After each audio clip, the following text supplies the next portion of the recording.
Heippa kaikille ja tervetuloa Aalto-yliopistoon viettämään kaunista aurinkoista tiistai-iltaa tänne. Tänä iltana päästään nauttimaan 3. kertaa Aalto-Ahaa-luentosarjasta. Kyseessä on siis koko vuoden 2025 kestävä yhteistyö Espoon kaupungin kanssa. Ja tämä yleisötapahtuma on Espoon kaupungin lahja 15-vuotiaalle Aallolle. Yliopiston tehtävänä on tutkia ja opettaa. Se myös uudistaa yhteiskuntaa tutkimukseen perustuvalla tiedolla ja luo ratkaisuja maailman suuriin haasteisiin. Ja tätähän Aalto tekee. Se tuo yhteen tieteen, taiteen, talouden ja tekniikan. Aalto-Ahaa-tapahtumissa tutustutaan yhdessä ajankohtaisiin teemoihin ja opitaan katsomalla asioita uusista näkövinkkeleistä. Ja tällaiseen tilaisuuteen munkin oli helppo suostua mukaan. Muutama maininta tästä Marsiosta, jossa me nyt siis olemme. Marsio on paitsi tämä kaikille avoin alakerran tapahtumapaikka ja näyttelytila, mutta se on myös huippumodernilla teknologialla varustettu monialaisen tutkimuksen ja taiteen sekä opetuksen mahdollistaja. Tätä tilaa hyödyntävät ihan kaikki, niin elokuva-alan ja lavastuksen opiskelijoista aivotutkijoihin ja pelisuunnittelijoihin. Rakennuksen nimi on kunnianosoitus luovalle uranuurtajalle, arkkitehdille, suunnittelijalle, yrittäjälle ja Aalto-yliopiston kasvatille Aino Marsio Aallolle. Mä aiemmin jo mainitsin, että kyseessä on siis koko vuoden kestävä luentosarja. Näitä Aalto-Ahaa-tapahtumia on tänä keväänä 3 ja syksyllä siis jatketaan taas. Tämän illan teema on luova ajattelu ja tulevaisuuden rakentaminen. Monien mielestä luovuus liittyy vain taiteeseen, mutta tämähän ei pidä ollenkaan paikkansa. Luovuutta voi nimittäin harjoitella. Se ajaa innovaatioita ja muutoksia. Paremman tulevaisuuden tekemiseen tarvitaan siis kykyä kokeilla, käyttää mielikuvitusta, ennakoida, yllättyä, oppia omista virheistä ja epäonnistumisista sekä tehdä eettisesti perusteltavia päätöksiä. Tämän illan keskustelun päätteeksi voi jäädä katsomaan muuten myöskin elokuvaa nimeltä Radical Creatives, joka sopii siis mainiosti tähän illan teemaan. Radikaali luovuus on rohkeaa uudistumista, joka perusteellisesti muuttaa sitä, miten ihmiset, organisaatiot ja yhteiskunnat toimivat. Aalto-yliopisto tarjoaa myös ilmaisen radikaalin luovuuden online-verkkokurssin ihan kaikille. Maksuton verkkokurssi pureutuu luovuuden moninaisuuteen, esittelee erilaisia luovia tyyppejä ja ajattelun työkaluja. Kurssille on rekisteröitynyt jo 10 000 osallistujaa. Tänään ei siis ainakaan työkalut luovuuden löytämiseen lopu. Täällä Aalto-Ahaassa on siis 3 puhujaa. Kuulemme puheenvuorot Jaan Braksilta, Maiju Suomelta ja Elina Koivistolta sekä Satu Rekoselta. Siinä oli 4, mutta meitä on 3 puhujaa. He kaikki tekevät ja kannustavat myös muita tekemään työtään vähän valtavirrasta poiketen, sillä sitäkin luovuus on. Tänä iltana selviää muun muassa, miksi luovuus on tärkeää työelämässä. Mitä taitoja tarvitsemme monimutkaisten ongelmien ratkaisussa? Miten tehdään rakentamista niin, että otetaan huomioon ihmiset ja muut lajit? Mä puolestani selvitin, minkä tai kenen luovuus on viime aikoina inspiroinut meidän illan puhujia. Jos tämän illan päätteeksi herää kysymyksiä, niitä käydään lopuksi läpi, kunhan kaikki ovat ensin saaneet pitää puheenvuoronsa. Mä toivotan teille kaikille ihania, upeita aha-elämyksiä. Sitten illan ensimmäiseen puhujaan. Hän on Jaan Braks. Jaan on professori, neuvonantaja ja visionääri avaruusteknologian ja kaukokartoituksen alalla. Hän on perustanut nanosatelliittitutkimuksen Suomessa ja on johtanut maan ensimmäisen satelliitin rakentamista. Jaanin tutkimusryhmä toimii osana Suomen kestävän avaruustutkimuksen huippuyksikköä ja tekee laajasti yhteistyötä akateemisten ja kaupallisten toimijoiden kanssa. Viime aikoina Jaanin on tehnyt vaikutuksen hänen tiiminsä luova tapa juottaa aurinkopaneeleja Ei siis juottaa, vaan rakentaa aurinkopaneeleja. Ja tämä on itse asiassa ihan tuore tapahtuma Jaanille, sillä se tapahtui tänään ja Jaan kertoi siitä mulle noin puoli tuntia sitten. Jaan toimii useiden pienoissatelliittimissioiden vastuullisena vetäjänä ja hän on alalla monessa mukana. Hänen tutkimusryhmästään on syntynyt useita suomalaisia avaruusyrityksiä, kuten ICEYE ja Kuvaspace. Jaan toimii neuvonantajana useille New Space-yrityksille ja on Euroopan avaruusjärjestön Business Incubation Center-ohjelman arviointipaneelin jäsen sekä ESA Philab Finlandin ohjausryhmän jäsen.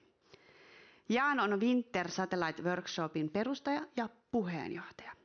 Kyseessä on siis Pohjoismaiden suurin vuosittainen avaruusteknologian ja kaukokartoituksen konferenssi. Jaan toimii myös Suomen radiotieteen kansalliskomitean sekä Suomen avaruustutkimuksen kansalliskomitean puheenjohtajana. Hän on siis monessa mukana. Jaanin tutkimus keskittyy tutkakaukokartoitukseen ja pienoissatelliittiteknologiaan ja hänellä on vahva kansainvälinen tutkimusprofiili näillä aloilla. Seuraavaksi puheessaan Jaan siis kertoo, kuinka avaruus on loputon inspiraation lähde. Hänen mielestään luova ajattelu vaatii unelmia sekä tiedettä. Näitä on siis myöskin hyvä olla mukana avaruusalalla. Toivotetaan lavalle tervetulleeksi Jaan Brax.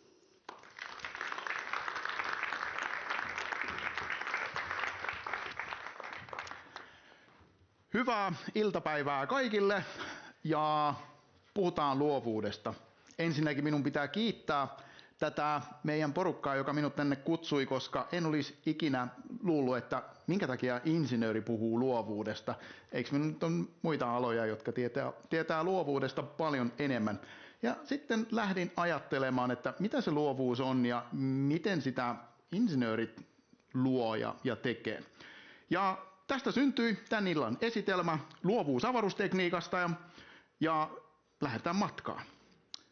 Ja aloitetaan avaruudesta. Avaruus ja tähtitaivas. Tähtitaivas on loputon inspiraation lähde ja meidän esivanhemmat ovat jo vuosituhansia nähneet sitä tähtitaivasta. Ja sieltä on syntynyt monenlaisia kuvia, monenlaisia kuvitelmia, koska mielikuvitus alkaa sieltä, mistä tieto loppuu. Ja avaruudesta, tähdistä ja niin kaukaisista tapahtumista meillä ei ollut mitään tietoa. Joten katsottiinpa sinne taivaalle, se oli hienoa, kaunista, ilman mitään selitystä. Ja aika nopeasti ihmiset täytti sen taivaan omilla tarinoilla, omilla hahmoilla, omilla jumalilla. Ja se kaikki on muokannut voimakkaasti koko ihmiskunnan taidesaavutusten historiaa ja kirjoa. Aloitetaan vaikka Stonehengeista, mennään vanhaan Egyptiin ja sieltä eteenpäin vaikka kreikkalaiset, roomalaiset ja kaikki muut jumal- ja taruolennut suuressa osin tulee sieltä taivaalta. Esimerkiksi planeetat oli jumalien esikuvia, koska niillä näytti olevan ihan oma tahto, koska ne meni vähän eri reittiä kuin muut tähdet, eli näin voimakkaita tahdon esittelijöitä sitten varmasti pidettiin jumalina.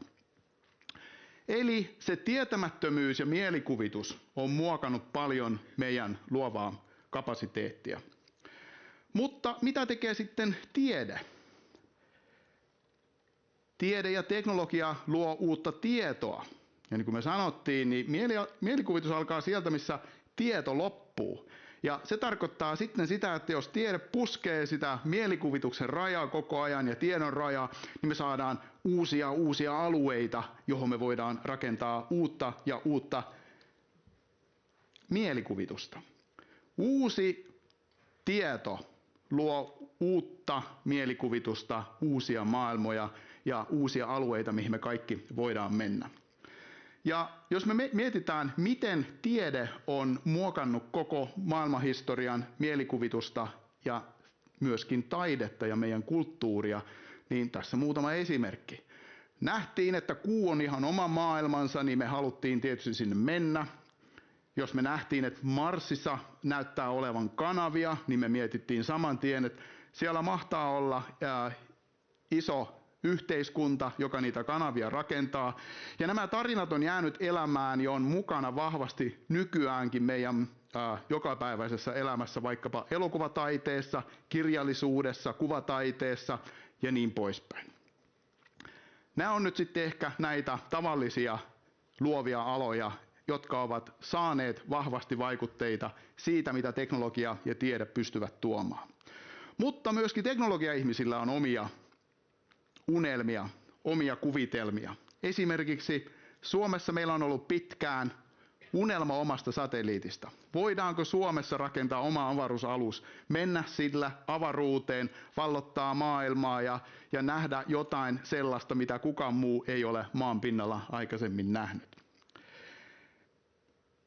90-luvun alku, 93, oli aivan mahtava vuosi suomalaiselle avaruusalusten suunnittelijoille, koska sinä vuonna oli esillä 3 erilaista satelliittisuunnitelmaa. HUTSATia suunnitteli Aalto-yliopiston tai silloisen teknisen korkeakoulun opiskelijat, ja samalla tehtiin tutkimus myöskin FS eli Finnish Satellite 1 satelliitista. FIMSAT oli 3. satelliitti, ja niistä kaikista julkaistiin ihan omia tutkimuksia, että kohta ruvetaan rakentamaan omia satelliitteja. Mutta aika kului, tuli lama, elämä oli hankalaa, kaikki muuttui ja meni vuoteen 2010. Yhtään satelliittia ei ollut vielä Suomessa rakennettu.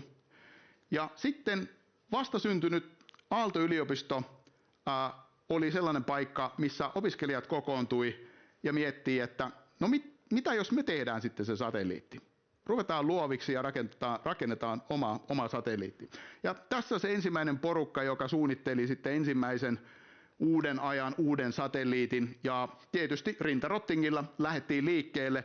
Ensimmäinen iso tapahtuma, tietysti piirrettiin sitä satelliittia monin tavoin. Ensimmäinen iso tapahtuma oli tietysti se, että ostetaan pizzaa ja lähdetään rakentamaan satelliittia. Meidän ensimmäinen satelliitti rakentui elektroniikkaromusta, alumiinista, tämmöisistä kulmista, mittanauhoista, muovailuvahasta, muutama pultti ja ruuvi oli myöskin mukana, muutama mutteri. Ja tämmöisen satelliitti me sitten rakennettiin. Ja se oli valtavan suuri menestys meidän tiimille. Me pystyttiin yhdessä unelmoimaan avaruusromun kanssa, elektroniikkaromun kanssa ja rakentamaan jotain, mitä ei ollut koskaan aikaisemmin rakennettu. Me oltiin niin innoissaan siitä ajatuksesta, että me lähdettiin tekemään kursseja Aalto-yliopiston, ei ainoastaan Aalto-yliopiston opiskelijoille, vaan myöskin lukiolaisille. Ja lukiolaiset tuli sitten Aaltoon harjoittelemaan ja tutkimaan, miten näitä satelliitteja rakennetaan. Ja taas me otettiin sitten meidän romulaatikot esille, laitettiin kaikki opiskelijat sinne meidän laboratorioon, kaikki saivat juottaa, liimata ja rakentaa satelliitteja. Niin sielunsa kyllyydestä niin, että joka ikinen tiimi sai oman satelliitin ja elää oman unelman pari päivää siinä meidän laboratoriosta.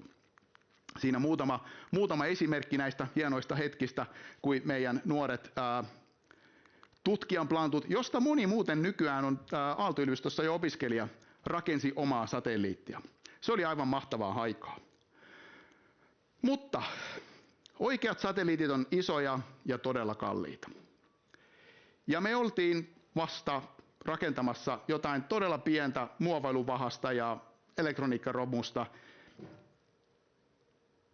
Tämä satelliitti tässä on TerraSat X, saksalainen satelliitti, joka laukaistiin 2010, tai se on kuvassa 2010. Se satelliittiprojekti maksoi yli 130 miljoonaa euroa, eli ei sellaisia rahoja meillä ollut. Tarvittiin siis luovia ratkaisuja, tarvittiin insinööriluovuutta.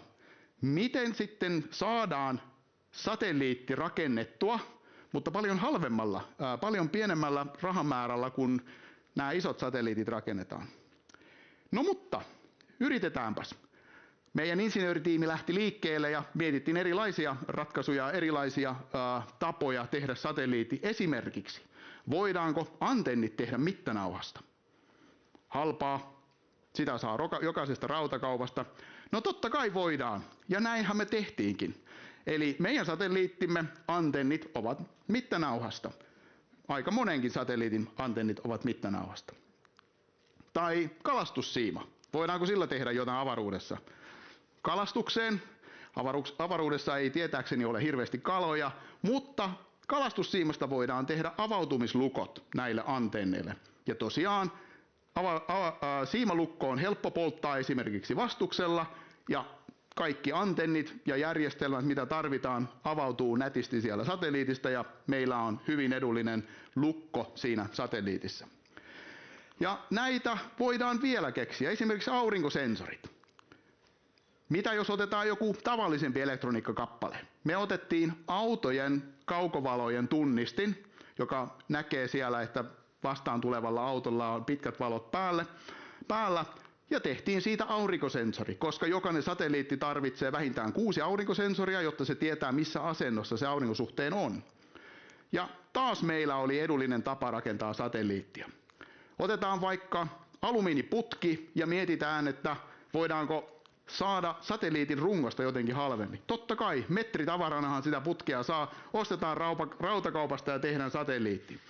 Tai kun pitää kelata näitä keloja sinne satelliitin sisälle, niin mitä jos valjastetaan siihen 3D-printeri? Ohjelmoidaan se uudella tavalla, rakennetaan siihen sellainen häkkyrä, joka sitä tekee, ja taas meillä on uusi tapa rakentaa satelliitteja. Aurinkopaneelien testaamisen voidaan käyttää rakennusvaloja. Tai satelliitin painopisteen määrittämiseen voidaan sitten käyttää erilaisia heilureita, jotka voidaan rakentaa paikan päälle. Paljon halvempia osia voidaan käyttää satelliitin sisällä. Laserreflektoreita tai heijastimia voidaan itse rakentaa pienistä lasiprismoista. Hyvin edullista elektroniikkaa voidaan käyttää myöskin satelliitissa 2 vuotta se ainakin kestää. Ja kaiken kukkulaksi näin pieni satelliitti kun rakennetaan, niin sen kuljettamiseen ei tarvita minkäänlaisia suuria kuljetuslentokoneita, vaan me voidaan viedä se laukaisupaikalle matkatavarana. Tässä me nähdään, tässä laatikossa on Aalto-1-satelliitti. No niin, aivan loistavaa. Me saatiin paljon luovia ratkaisuja ja meidän avaruusinsinöörit oli sangen onnellisia näistä saavutuksista, mutta miten me saadaan ne toimimaan avaruudessa? Ja se onkin monimutkainen kysymys sitten se, koska isot satelliitit rakennetaan isoissa satelliittien puhdastiloissa, missä on satoja, joskus tuhansia ihmisiä, jotka tekee työtä yhden satelliitin eteen. Ja se työ on monimutkaista, pitkäjänteistä. Me voidaan verrata sitä symfoniaorkesteriin, jossa jokainen hallitsee oman instrumentin, mutta sen lisäksi sen pitää myöskin osata se yhteistyö ja soittaa yhteen koko porukka. Ja se vaatii valtavan määrän harjoitusta. Mä voisin verrata sitä meidän piensatelliittitiimiä ehkä tämmöisen jatspumppuun, mutta sekin vaatii paljon harjoitusta, jotta se soittaisi edes lähes oikein. Ja se vei meiltä aika paljon aikaa, että me saatiin tämä kaikki toimimaan, että me saatiin se satelliitti oikeasti rakentumaan niin, että se ehkä voisi toimia jopa avaruudessa. Ja tässä muutama kuva matkan varrelta, missä meidän tiimi sitten muuttui enemmän ja enemmän ammattimaiseksi ja pystyi rakentamaan kokonaisen satelliitin.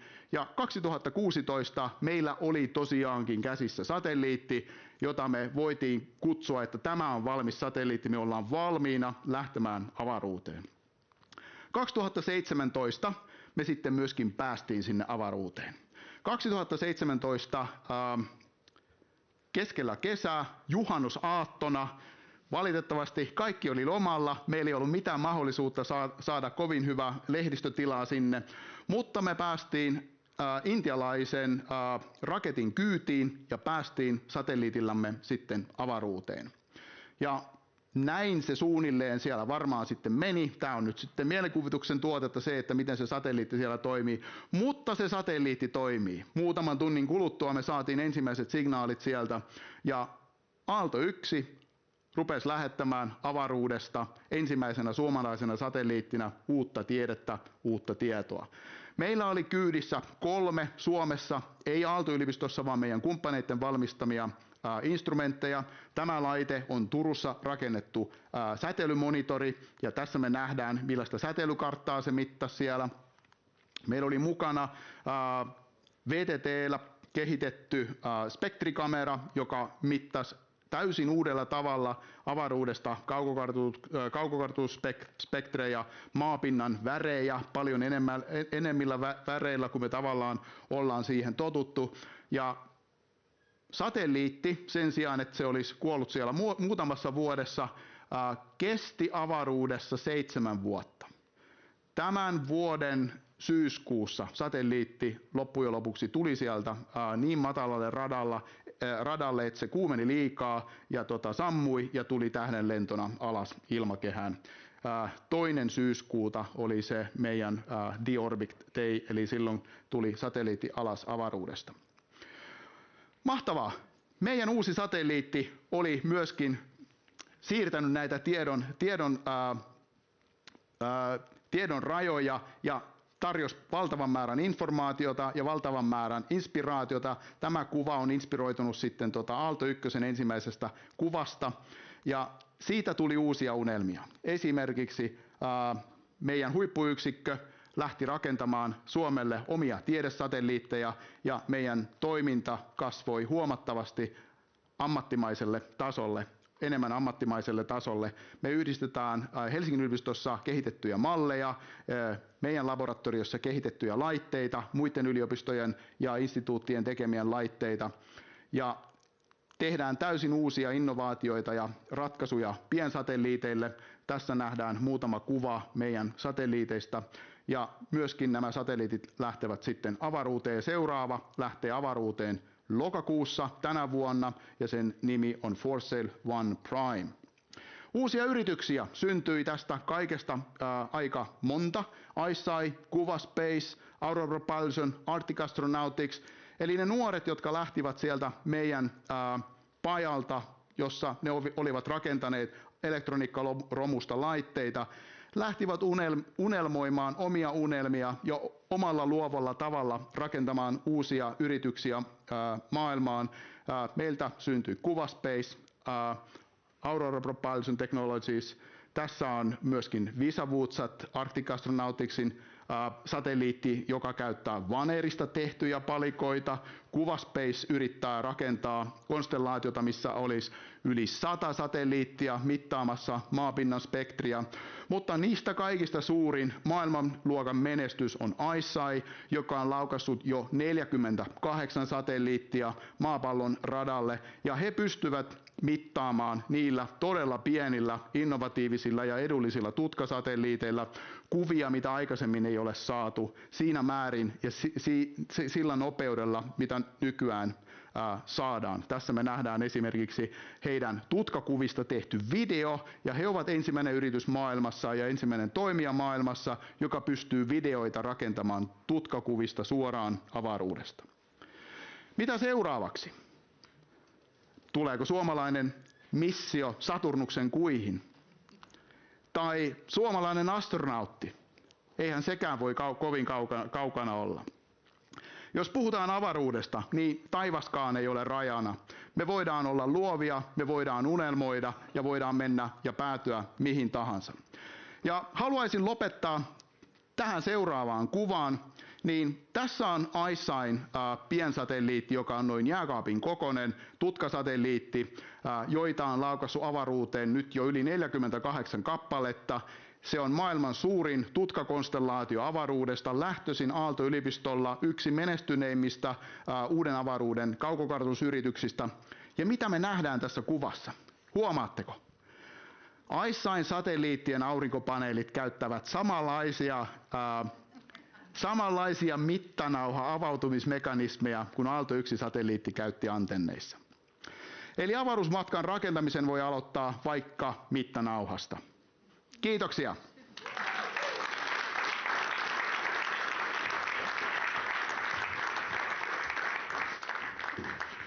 Kiitos Jaan varmaan teiltä kaikilta löytyy mittanauha kotoa, niin nyt vaan yrittämään.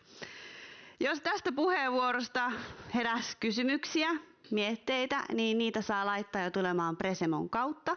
Mutta nämä teidän kaikkien kysymykset käydään sitten läpi vasta illan lopuksi, kun jokainen on saanut pitää puheenvuoronsa. Ja nyt seuraavaksi me saadaan 2 kärpästä yhdellä iskulla. Eli lavalle astelee 2 puhujaa. He ovat Maiju Suomi ja Elina Koivisto.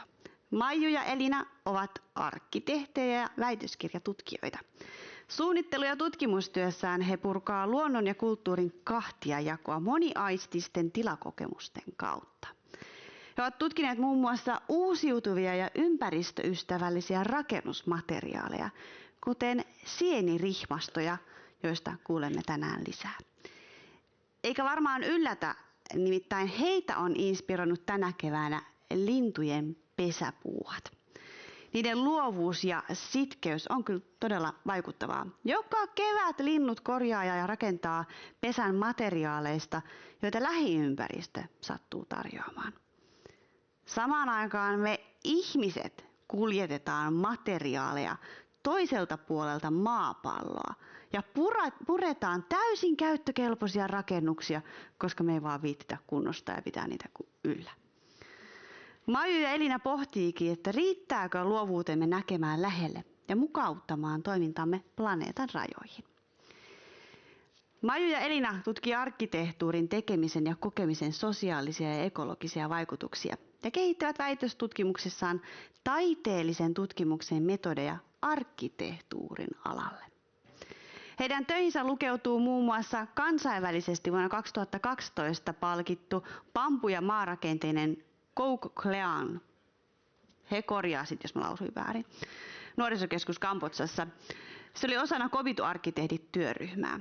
Heidät on myös palkittu monilajista yhteiseloa ja ympäristökeskustelua edistävästä alustapaviljongista. Se on kohtaamispaikka ihmisille ja toislajisille, ja sitä on päässyt ihastelemaan ensimmäisen kerran vuonna 2022. Alustapaviljonki on valittu Venetsian arkkitehtuuribiennaalin päänäyttelyyn 2025. Alusta nähdään tänä vuonna Lontoon Design Museum More Than Human -näyttelyssä. Maijun ja Elinan mielestä muutosten pitää tapahtua arvojen ja ajatusten tasolla. Nyt päästään siis kuuntelemaan niistä mainitsemistani sienirihmastoista sekä kohtaamispaikan tapahtumista. Toivotetaan lavalle tervetulleeksi Maiju Suomi ja Elina Koivisto.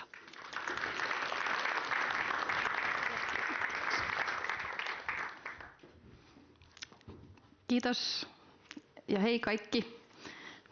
Mä olen Elina, tässä on Maiju ja me nähdään arkkitehtuuri muutosvoimana.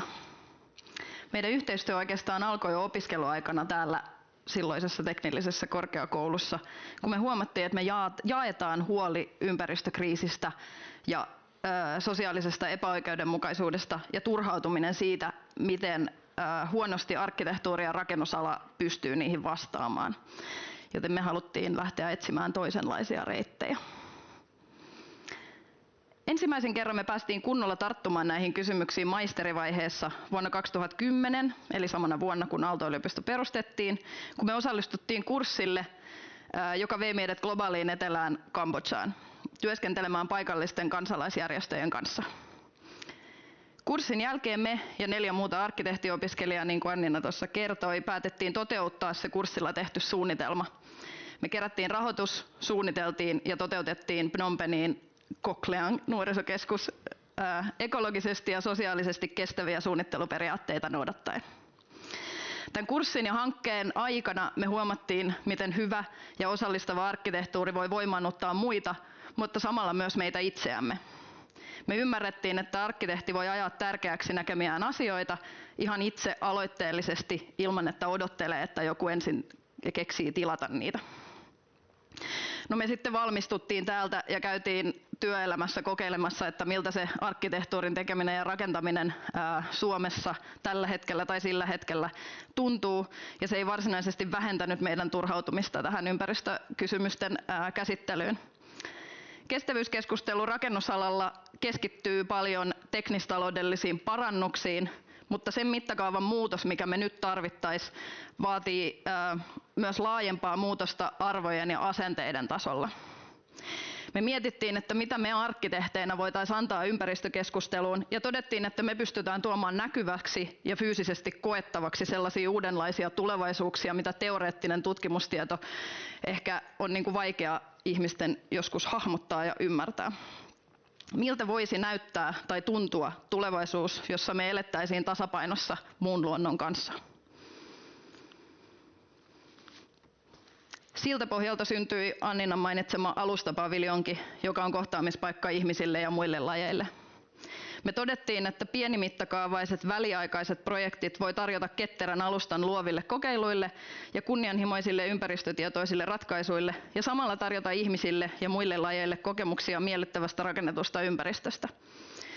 Käytäntölähtöinen tutkimus, jota me molemmat väitöskirjoissamme tehdään, tarkoittaa sitä, että se oma suunnittelutyö tai meidän kohdalla laajemmin katsottuna arkkitehtuurin tekeminen on se tutkimuksen kohde ja samalla tutkimusmetodi, jossa käytäntö ja teoria kietoutuu yhteen. Viime vuonna alustapaviljonki sai jatkoa, kun me tehtiin toinen väliaikainen tutkimusrakennelma Kudos, materiaalisten suhteiden kirjasto. Sen puitteissa me siirryttiin tutkimaan sisätiloja, tutkittiin elävien olentojen ja materiaalin välisiä suhteita ja kyseenalaistettiin niiden välisiä rajanvetoja. No nyt sitten hieman sitä teoriaa, joka sekä inspiroi meitä että haastaa meitä meidän arkkitehtuurin tekemisessä. Arkkitehtuuri ilmentää aina tiettyjä arvoja ja maailmankuvaa. Sellaista asiaa kuin neutraali arkkitehtuuri ei ole olemassa. Meidän rakennukset siis suojaa meitä käytännössä ja samaan aikaan ne välittää kulttuurillisia merkityksiä. Ja meitä Elinan kanssa kiinnostaa se, miten me voidaan välittää rakennusten kautta uudenlaista luontosuhdetta.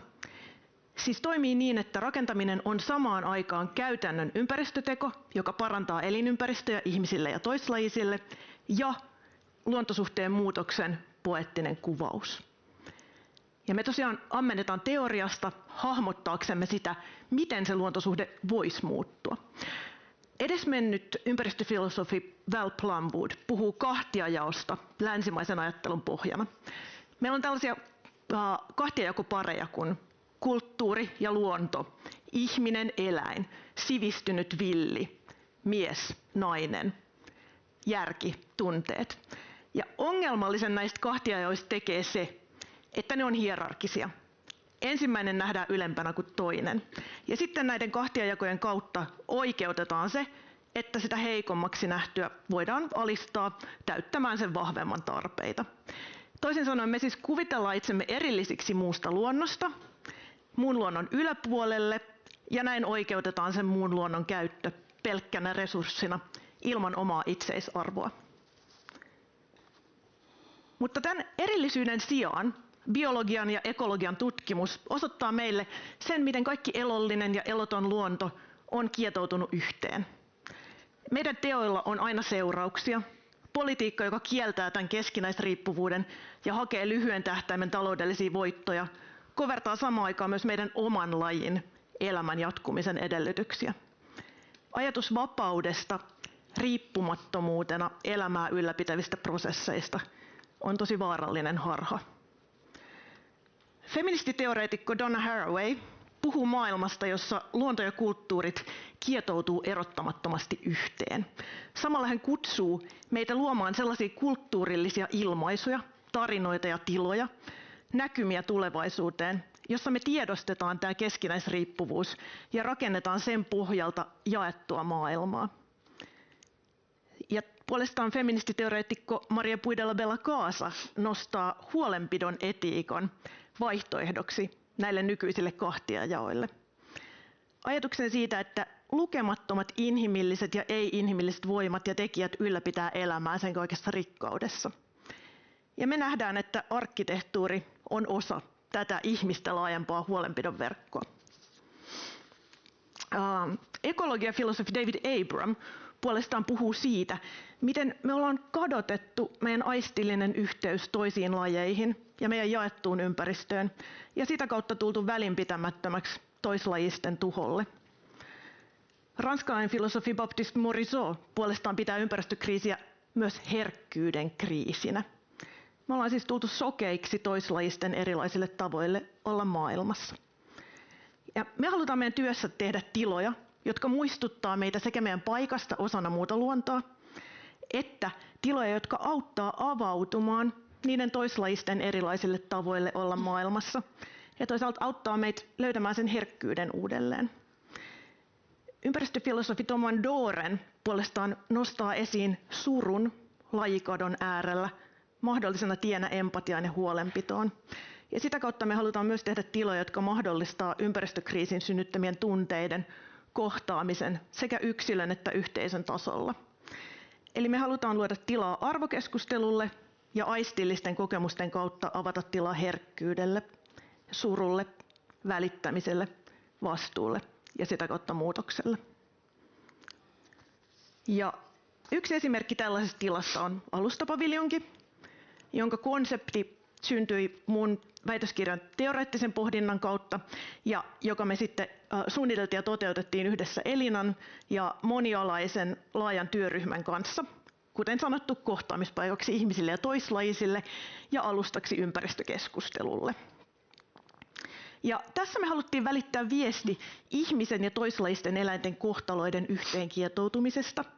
Ja sen myötä me suunniteltiin tila, joka tukee yhtä lailla ihmisten että pölyttäjien hyvinvointia. Me kaikki tiedetään, että jos pölyttäjät ei voi elää, niin meilläkään ei ole kyllä toivoa.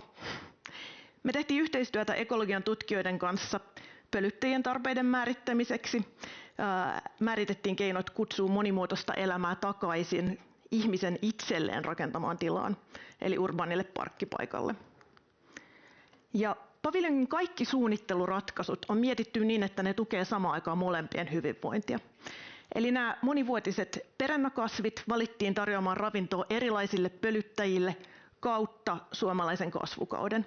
Samalla monimuotoinen luonto tukee ihmisten hyvinvointia sitä kautta, että se lievittää meidän stressiä ja toisaalta monimuotoinen bakteerikanta esimerkiksi auttaa meitä pitämään yllä vastustuskykyä.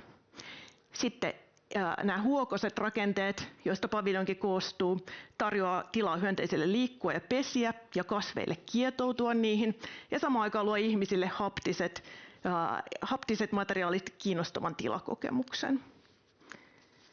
Ja paviljonki suunniteltiin ikään kuin tilallisesti tällaiseksi luokkahuoneen kaltaiseksi, jotta me voidaan käyttää sitä myös opetustarkoituksessa ja erilaisiin isompiin kokoontumisiin, mutta tehtiin siinä myös paljon erilaisia pieniä niishejä, jotta ihmiset voi kokea olonsa turvalliseksi ja mukavaksi ja sellaiset vapaat, yllättävät kohtaamiset mahdollistuu. Meidän ajatuksena oli, että ihminen rakentaa tietyt raamit ja sitten luonto saa vapauden käyttää omaa luovaa ääntään tilan rakentamiseksi valmiiksi. Me siis tuotiin tilaan sekä valtava määrä erilaisia kasveja että sieniä. Ajatuksena tehdä samaan aikaan käytännön ympäristöteko, kutsua monimuotoista elämää tilaan ja samalla sen tilakokemuksen kautta kertoa niistä huolenpidon prosesseista, jotka ylläpitää meidän kaikkien elämää, mutta jotka useimmiten jää näkymättömäksi. Eli kun me hengitetään, kasvit on tuottanut sen hapen. Ravinteet kiertää ekosysteemissä hajottajasienten toiminnan ansiosta. Sitten liittyen materiaaleihin. Me haluttiin painottaa materiaaleissa maata, koska me haluttiin suunnata huomio maaperään, jonka monimuotoisuus usein jää meiltä tiedostamatta, koska me unohdetaan, että täällä jossain on maaperä, joka voisi olla elävää ja ylläpitää kaikkea muuta elämää. Eli rakennettiin sitten savesta eri muodoissaan, koska se on ekologista ja tosiaan siinä on tämä symboliviesti. Sitten myöskin tämmöinen kokeellinen pienen mittakaavan projekti mahdollistaa tosi kiinnostavasti erilaiset materiaalikokeilut. Me käytettiin muun muassa biohiiltä, me käytettiin sitä sekä rakenteiden osana symboloimassa materiaalikiertojen mahdollisuuksia ja sitten osana kasvualustoja. Me rakennettiin kaikki yhdessä opiskelijoiden kanssa, jotta me pystyttiin luomaan tästä projektista samaan aikaan oppimisen tila. Me myös tehtiin ikään kuin sen tyyppinen suunnitelma, joka jätti tilaa muiden täydentää sitä. Eli kutsuttiin eri-ikäisiä osallistujia paviljonkiin. Tässä muun muassa lapset rakentaa pesiä hyönteisille tuonne.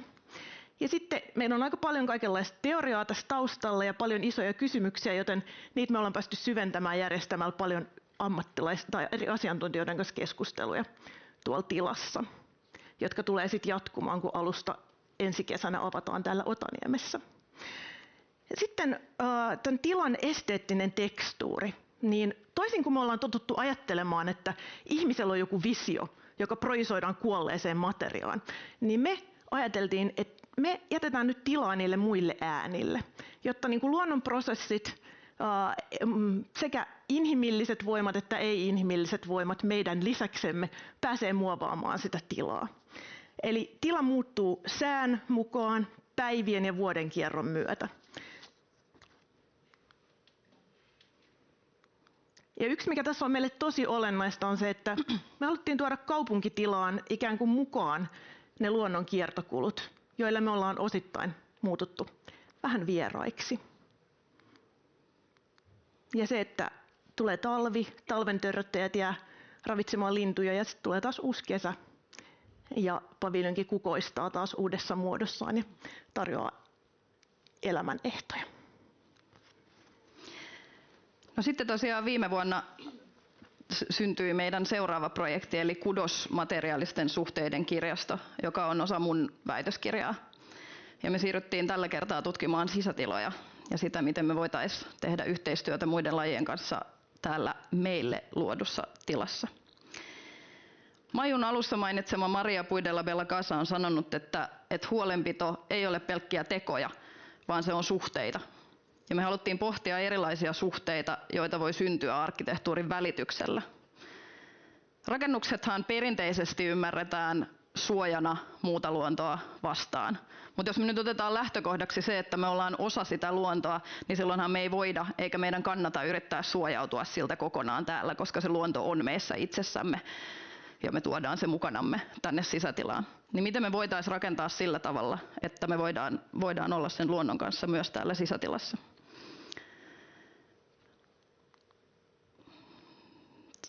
Sen lisäksi, että se on ihan biologista ja lääketieteellistä, että muu luonto tuottaa meille hyvinvointia, niin kuin Maiju tuossa aiemmin kertoi, niin me mietittiin myös sitä, että miten se aiemmin mainittu kadotettu yhteys ja herkkyys muuhun luontoon olisi mahdollista löytää uudelleen rakennetussa ympäristössä. Valkoiseksi tai täällä mustaksi maalattu kipsilevyseinä ei paljon viesti siitä, että mistä aineista se on rakennettu, mistä ne aineet on tuotu, keihin tai mihin ne on vaikuttanut koko sen prosessin aikana, kuka sen on rakentanut, miten, ketkä sen kanssa on ollut tekemisissä matkan varrella. Niin miten me voitaisiin rakentaa sellaista materiaalista todellisuutta, joka luo niitä suhteita ja vuorovaikutusta niiden materiaalien välityksellä? Rakennusmateriaalien globaalit tuotantoketjut on tosi pitkiä ja ne kietoutuu toisiinsa sellaisella tavalla, joka hämärtää materiaalien käytön aiheuttamaa jälkeä kokonaisuudessaan. Kudoksen välityksellä me haluttiin herätellä ihmisiä ajattelemaan rakennusmateriaalien alkuperää ylipäätään rakennetussa ympäristössä, mutta samalla tehdä konkreettinen esimerkki siitä, miten läheltä ja miten huolenpitoon perustuen materiaaleja olisi mahdollista käyttää. Kaikki tämän projektin materiaalit on tästä kampusalueelta, tältä pieneltä niemeltä kotoisin. Savi, joka on tuossa vasemmalla, saatiin alustapaviljongin rakennuspaikalta, kun kaivettiin kuoppa ton rakennuksen taakse paviljonkia varten.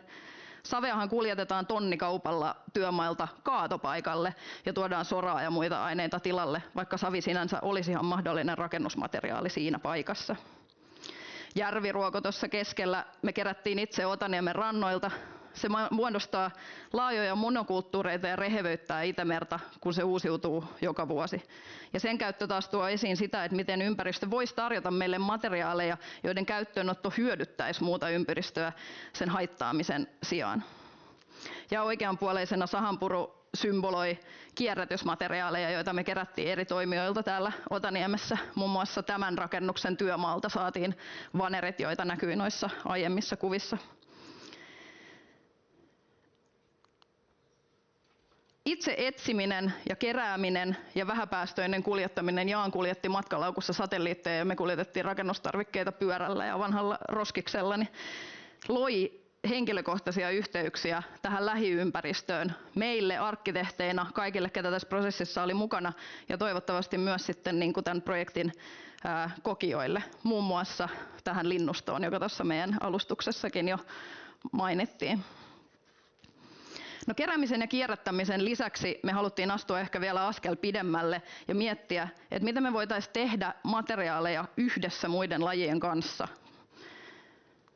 Sienirihmastoa tarvitaan vain ihan pieni nokare tai hiutale, josta sitten voi kasvattaa esimerkiksi siinä sahanpurussa tai ruokosilpussa ruokkimalla sopivissa oloissa paljon enemmän lisää materiaalia. Se ottaa sille annetun muodon ja kuivattuna sitä voi käyttää rakennusmateriaalina. Keskustelut sienitutkijoiden kanssa innosti meitä kokeilemaan, että voitaisiinko me hämärtää materiaalien ja elävien olentojen rajoja siten, että arkkitehtoninen tila luodaan yhdessä sienirihmaston kanssa. Se kuivataan eli käytännössä nukutetaan käytön ajaksi ja elvytetään projektin jälkeen takaisin elämään. Sen sijaan, että kaivetaan materiaaleja tuolta muiden asuinsijoilta ja lyhyen käytön jälkeen muutetaan ne roskaksi. Sienten kanssa toimiminen auttoi meitä kyseenalaistamaan monia totuttuja asioita, kuten just sen elävän olennon ja materiaalin tai elämän ja kuoleman rajoja tai yksilön käsitettä. Myös meidän omia käsityksiä siitä, että mikä on niin kuin kestävää tai eettistä rakentamista, niin piti pohtia uudelleen. Onko tämä yhteistyötä, kun me kuitenkin kasvatetaan sitä sientä meidän käyttöön, vai onko se edelleen hyödyntämistä? Tätä mä käsittelen seuraavassa artikkelissa, niin sen jälkeen voin puhua siitä lisää. Samoin estetiikan totutut rajat venyy, kun jakaa tekijyyttä sienirihmastolle.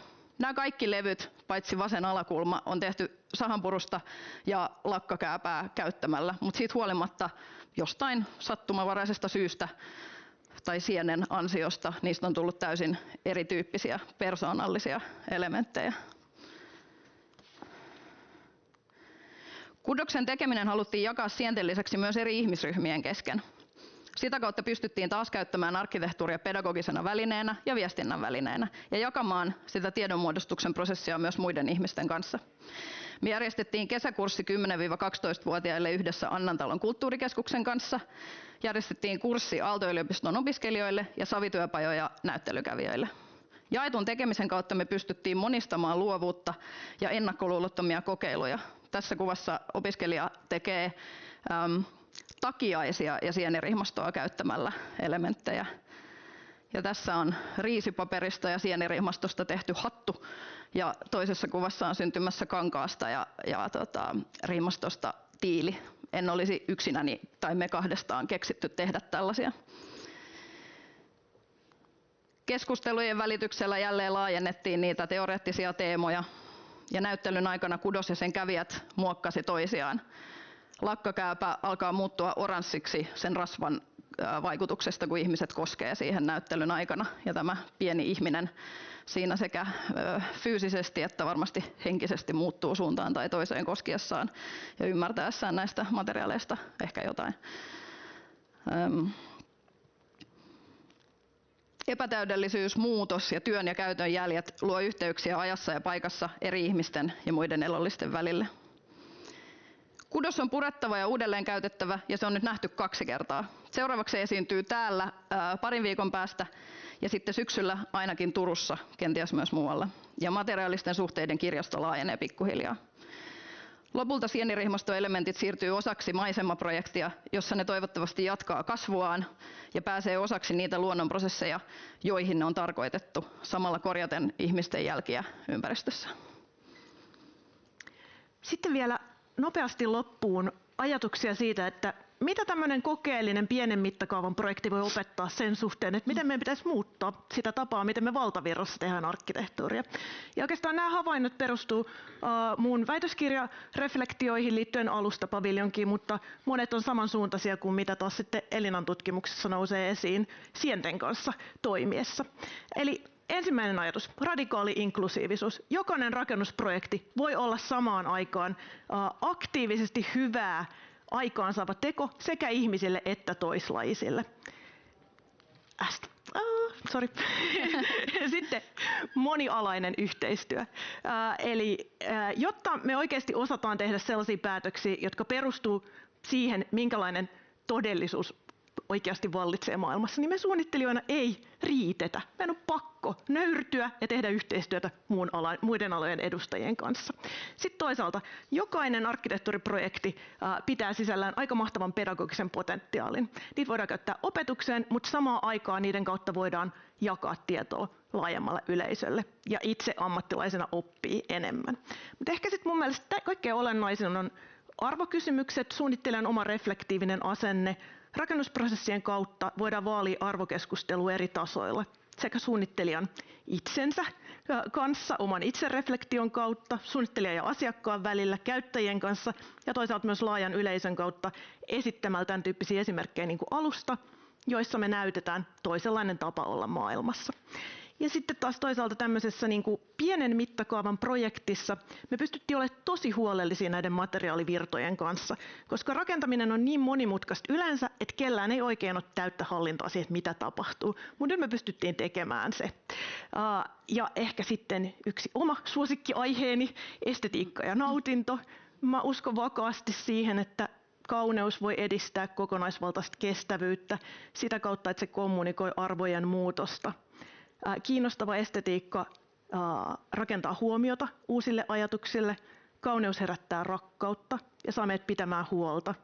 On siis äärimmäisen tärkeää tarjota esimerkkejä, jotka on aistillisesti nautinnollisia ja samaan aikaan tieteellisesti perusteltuja kokonaisvaltaisen kestävyyden näkökulmasta. Kiitos.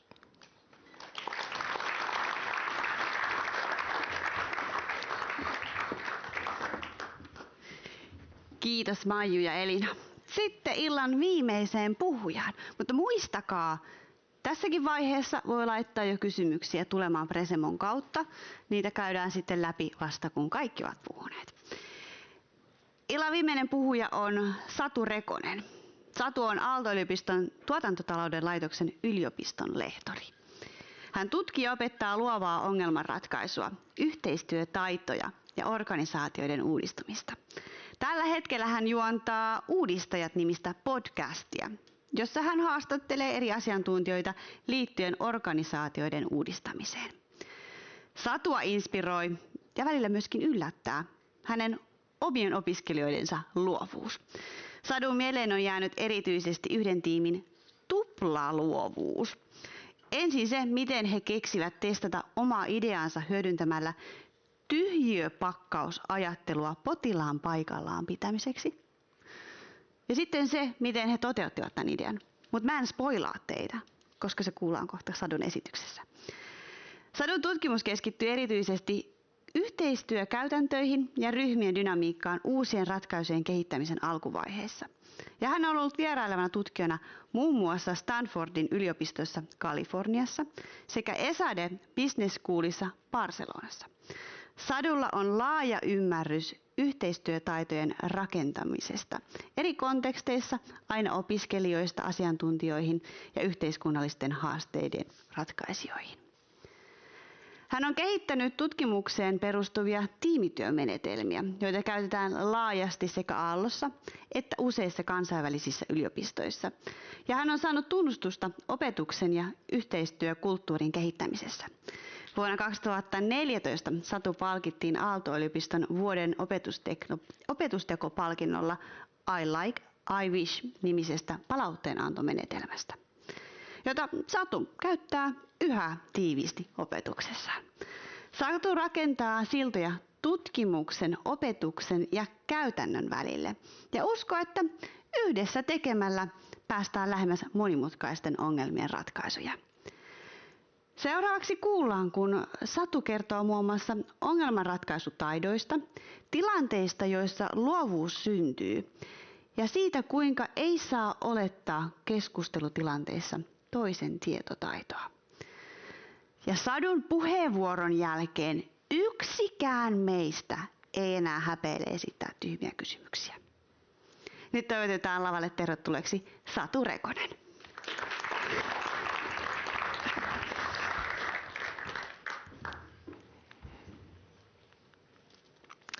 Aalto-yliopisto täyttää tänä vuonna 15 vuotta ja Aalto lupaa kouluttaa muutoksen tekijöitä. Ja se on tosi iso lupaus. Ja sen lupauksen eteen me lehtorit ja professorit ja muu opetus- ja tutkimushenkilökunta tehdään täällä joka päivä töitä. Mä uskon, että me kaikki ollaan sitä mieltä, että tämä maailma tosiaan tarvitsee muutoksen tekijöitä. Me tarvitaan ihmisiä, jotka vie asioita jotenkin parempaan ja kestävämpään suuntaan. Ja jos me pohditaan sitä, että minkä keskellä me tällä hetkellä ollaan, muun muassa kestävyyskriisin ja teknologisen murroksen ja sitä kautta myös perustavanlaatuisen työelämän murroksen, niin me tarvitaan ihmisiä, jotka uskaltaa katsoa näitä monimutkaisia ongelmia ja myös sellaisia jotenkin ylitse pääsemättömiltä vaikuttavia ongelmia suoraan kohti. Ja me tarvitaan ihmisiä, jotka ei jotenkin lannistu, vaikka se ratkaisu ei olisi heti saatavilla. Ja tällaisiin ongelmiin me tarvitaan eri alojen mukaan tulemista ja me tarvitaan hyvää yhteistyötä. Mun oma polku Aallossa alkoi 15 vuotta sitten, eli 2010, kun Aalto oli juuri syntynyt. Ja tästä muuten puutui slide. Ei se mitään. Ja mä aloitin väitöskirjatekijänä Aalto Design Factory, jonka nykyinen rakennus sijaitsee tästä ihan 200 metrin päässä. Ja silloin se Aalto Design Factory oli yksi Aalto-yliopiston kärkihankkeista. Ja se oli tämmöinen alusta monialaiselle yhteistyölle ja monialaiselle tuotekehityksen opetukselle. Ja sen ajatuksena oli, että se toisi lähemmäs opiskelijat, opettajat, tutkijat, yritykset ja julkissektorin edustajat. Ja alun perin tämän Aalto Design Factoryn piti olla itse asiassa tämmöinen niin kuin Aallon alkuvuosien projekti, mutta tämä tarve jotenkin törmäyttää luovalla tavalla opiskelijoita, eri alan opiskelijoita yhteen tässä opiskelujen aikoina ei ole mihinkään hävinnyt näiden vuosien aikana, vaan se on pikemminkin vaan kasvanut ja näin Aalto-yliopisto yhä jatkaa toimintaansa. Mä siis itse kasvoin tutkijana ja opettajana semmoisessa ympäristössä, jossa se monialainen yhteistyö oli ihan arkipäivää ja jossa opiskelijat oli koko ajan lähellä. Ja mä näin myös läheltä, että miten nämä opiskelijatiimit paini semmoisten ongelmien kanssa, johon ei ole olemassa mitään yhtä oikeaa ratkaisua, ei ole antaa mitään mallivastausta, eikä myöskään välttämättä selvää suuntaa, että mihin päin lähteä. Ja mä näin, että se ei ole helppoa. Se ei ole helppoa sen takia, koska siinä yhdistyy epävarmuus niin liittyen siihen lopputulemaan, mutta myös siihen, että miten me oikeasti päästään sinne lopputulemaan. Ja nämä ongelmat vaatii opiskelijoilta, mutta myös asiantuntijoilta. Ne vaatii yhteisen ymmärryksen luomista, ne vaatii luovan ajattelun taitoja, ne vaatii paljon epävarmuuden sietoa jo kokeilemalla oppimista. Ja aika usein mä saan olla myös mukana näissä opiskelijoiden kokeiluissa. Ja tässä kuvassa mä osallistuin tällaisen yhden monialaisen tiimin kokeiluun, jossa oli mukana siis muotoilijoita, insinööriopiskelijoita ja kauppatieteilijöitä. Ja tämän tiimin tehtävänä oli kehittää ratkaisua siihen, että miten potilaita voisi pitää paremmin paikoillaan magneettikuvauksissa. Ja yhtenä mahdollisena ratkaisuna ne päätti testata tällaista tosi varhaisen vaiheen prototyyppiä, jossa ne hyödynsi sitten lateksilakanaa, tätä teollisuusimuria ja sitten reitettyä vaneria, eli kauppisopiskelijatkin pääsivät poraamaan reikiä vaneriin. Ja tässä tilanteessa muistan, että mä olin kävelemässä tämän protohuoneen läpi, kun tämä tiimi huikkasi, että hei, voitko tulla mukaan tähän meidän kokeiluun, me tarvitaan nyt tästä käyttäjän näkökulmaa. Enkä mä ihan ajatellut, että mä olisin kohta vakuumipakattuna siinä seuraavassa hetkessä. Mutta tämä on minusta yksi loistava esimerkki siitä, että miten yhteistä ymmärrystä voidaan luoda toiminnan kautta mahdollisimman varhaisessa vaiheessa, mahdollisimman matalalla kynnyksellä ja mahdollisimman konkreettisesti. Ja juuri tämän tyyppiset opiskelijaprojektit oli myös mun väitöskirjan keskiössä. Ja mä tutkin sitä, että miten opiskelijat, mutta sitten toisaalta myös miten asiantuntijat työskentelee yhdessä monimutkaisten ongelmien parissa. Ja vaikka näiden opiskelijoiden ja asiantuntijoiden taustat toki oli aika erilaisia, niin niitä yhdisti se asia, että tämmöiset monimutkaiset ongelmat ja epäselvät jotenkin ongelmat ja niiden kanssa työskentely ja luova ongelmanratkaisu oli useimmille uutta. Ja se näytti olevan molemmille vaikeaa. Yksi keskeinen havainto, mikä nousi nopeasti esiin, oli se, että tämmöiset monimutkaiset ongelmat, ne ei vaadi vaan sitä luovaa ajattelua ja luovan ajattelun taitoja, vaan ne vaatii paljon siltä yhteistyöltä ja sen yhteistyön laadulta. Aalto lupaa kouluttaa muutoksen tekijöitä Ja tässä syvän asiantuntijuuden ohella ja sen hyödyntämiseksi vaaditaan yhteistyötaitojen opettamista. Tätä vahvistaa myös tämä tuore Maailman talousfoorumin raportti, jossa on listaus tärkeimmistä tulevaisuustaidoista, tulevaisuuden työelämätaidoista. Ja tämän raportin mukaan tulevaisuudessa työnantajat arvostaa työntekijöissä tällaisia keskeisiä ajattelun taitoja, kuten esimerkiksi luovaa ajattelua ja analyyttistä ajattelua sekä kykyä toimia yhdessä muiden kanssa.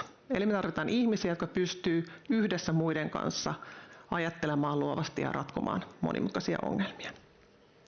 Ja yksi syy tämän tyyppisten yhteistyötaitojen korostumiselle on se, että näitä monimutkaisia ongelmia, niitä ei vaan yksinkertaisesti kukaan voi yksin ratkoa, koska yhden ihmisen tietopääoma ei niihin millään riitä.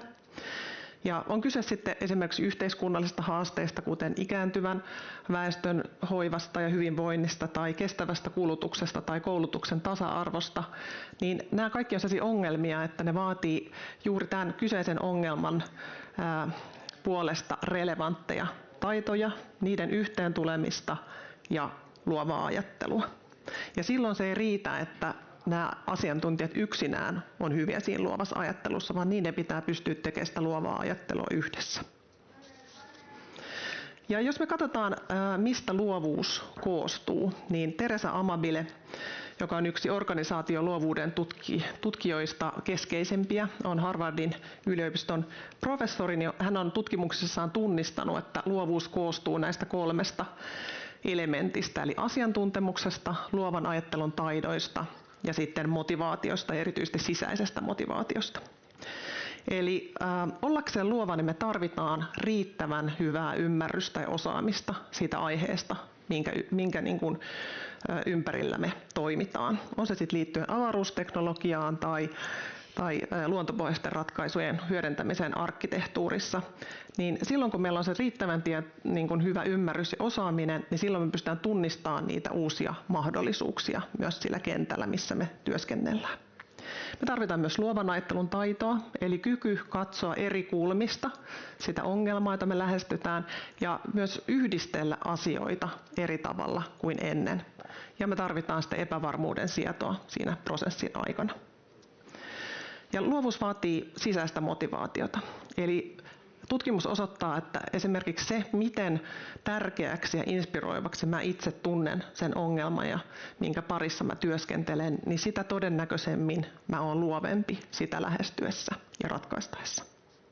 Ja kaikkiin näihin 3, asiantuntemukseen, luovaan ajatteluun, motivaatioon, vaikuttaa se sosiaalinen ympäristö, missä me toimitaan.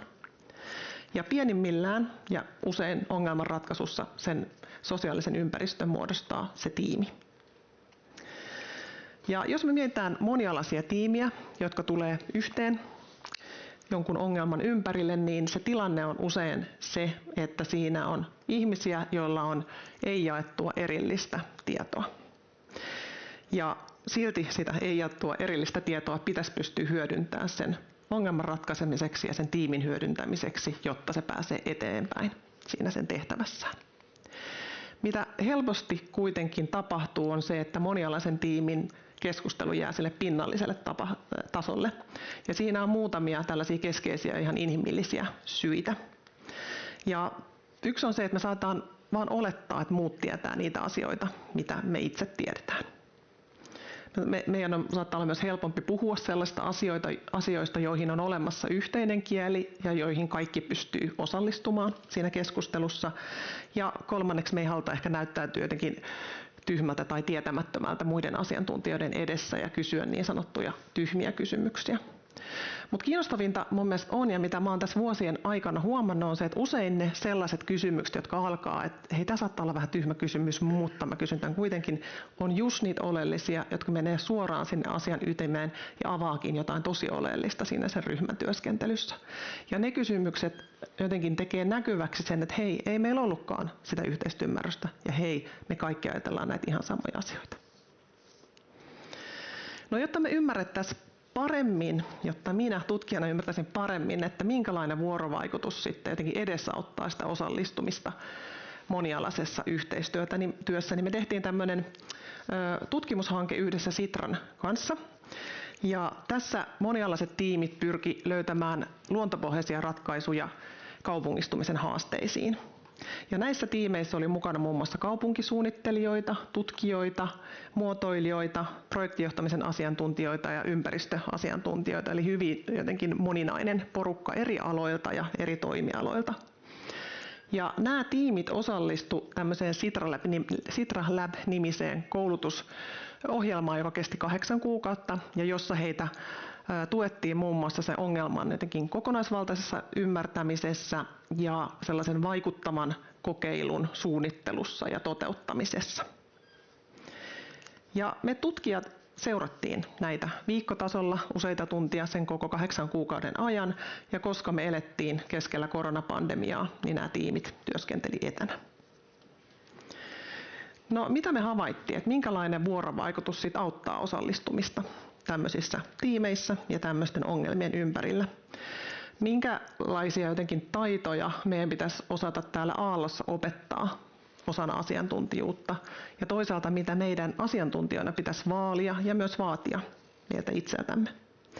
Mä haluan nostaa tässä esiin 3 keskeistä löydöstä, jotka mä näen, että on oleellista just tämän luovan ajattelun teeman kannalta.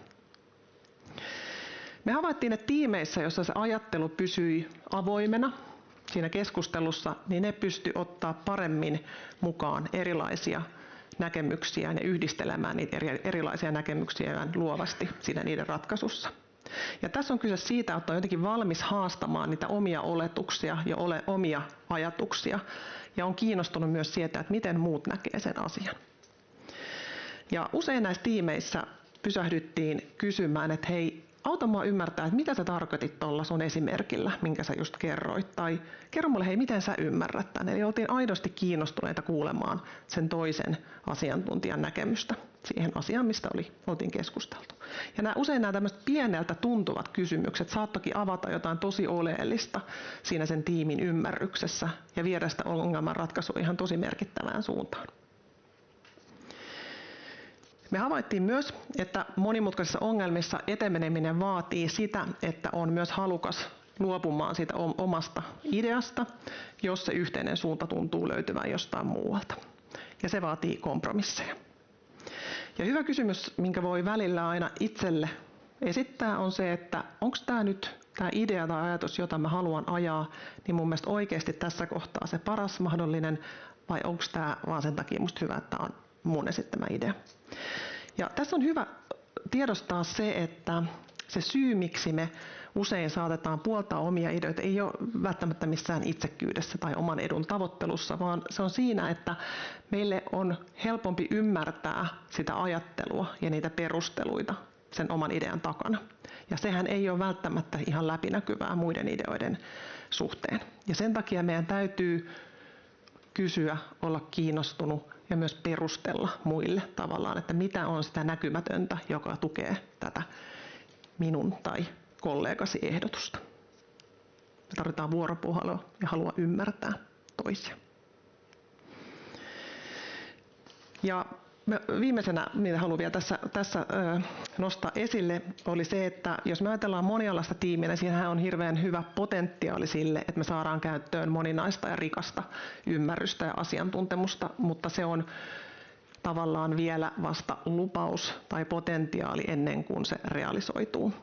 Ja jotta se realisoituu, me huomattiin, että varsinkin sellaisissa tiimeissä, jossa jonkun alan edustus on vahva, niin se vaatii sellaista tietoista huomiota siihen, että se vähemmistöllä oleva alan edustus pysyy vahvasti myös mukana keskusteluissa. Ja se vaatii ihan aktiivista mukaan kutsumista ja siltojen rakentamista niille muiden alojen ja asiantuntijoiden luokse.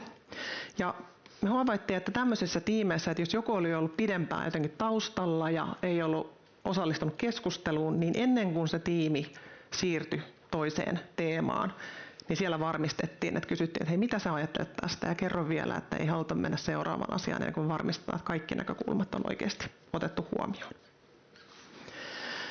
Ja kun me puhutaan yhdessä tapahtuvasta luovasta ajattelusta, niin on tosi hyvä muistaa, että se ei ole semmoista, mitä tapahtuu vaan jossain suunnitelluissa palavereissa tai työpajoissa, vaan se on jotain, mitä elää koko ajan siinä arjen vuorovaikutuksessa. Ja tässä Hargedonin ja Beckin tutkimuksessa, johon mä palaan usein mun omassa opetuksessa, niin tutkittiin tätä asiaa tarkemmin. Ja he tunnisti 6 organisaatiossa, joita he tutki, niin semmoisia toistuvia käyttäytymisiä ja käyttäytymisen malleja, jotka mahdollisti sen yhteisen luovan ajattelun syntymisen. Ja näissä organisaatioissa avun pyytäminen ja avun antaminen oli ihan keskiössä. Ja kiinnostava havainto oli se, että vaikka asiantuntijatyössä usein se avun pyytäminen voi olla sellaista, jota haluaa vältellä, että voidaan ajatella, että se jotenkin osoittaa, että se on epäpätevyyttä tai ei haluta jotenkin näyttää mulle, että mä en tiedä jotain asiaa tähän työhöni liittyen, niin näissä organisaatioissa sitä ei ollut lainkaan, vaan päinvastoin se avun pyytäminen nähtiin oleellisena osana sen parhaan mahdollisen ratkaisun saavuttamiseksi. Ja oleellista oli myös se, että kun sitä apua pyydettiin, niin sitä annettiin yleensä sillä hetkellä, kun sitä pyydettiin. Ja nämä avun pyytämisen ja avun antamisen hetket ei ollut sellaista, että pyydettiin jotain suoraviivasta vastausta tai annettiin jotain suoraviivasta vastausta kysyttyyn avunpyyntöön, vaan se oli yhteistä ajattelua ja vuorovaikutusta siinä tilanteessa, joka auttoi sitten avun pyytäjää uudelleen jäsentämään sitä omaa ajattelua ja pääsemään eteenpäin sen oman tehtävän ja pulmansa kanssa. Ja kun näitä vahvistavia kokemuksia, positiivisia kokemuksia saatiin sitä avun pyytämisestä ja avun antamisesta, niin se ruokki edelleen tätä käytöstä näissä organisaatioissa. Ja mun mielestä tässä on oleellista muistaa ymmärtää se, että sitä yhteistä luovuutta tapahtuu niissä pienissä päivittäisissä kohtaamisissa, sellaisissa ad hoc tuokioissa tai käytäväkeskusteluissa. Ja sitten ne sellaiset ohikiitävät pienet hetket, jossa me maltetaan pysähtyä toisen kysymyksen äärelle, niin voikin olla sellaisia, jotka auttaa tosi paljon siitä toisen ajattelua eteenpäin. Ja tämä kyseinen tutkimus, kuten myös se meidän tutkimus Sitran kanssa, niin osoittaa vahvasti sen, että asiantuntijuus ei ole vain syvää ymmärrystä tai osaamista, vaan se on myös tapa ja kyky käydä keskustelua muiden asiantuntijoiden kanssa. Ja se on myös kyky kohdata niitä kollegoja siinä päivittäisessä tekemisessä.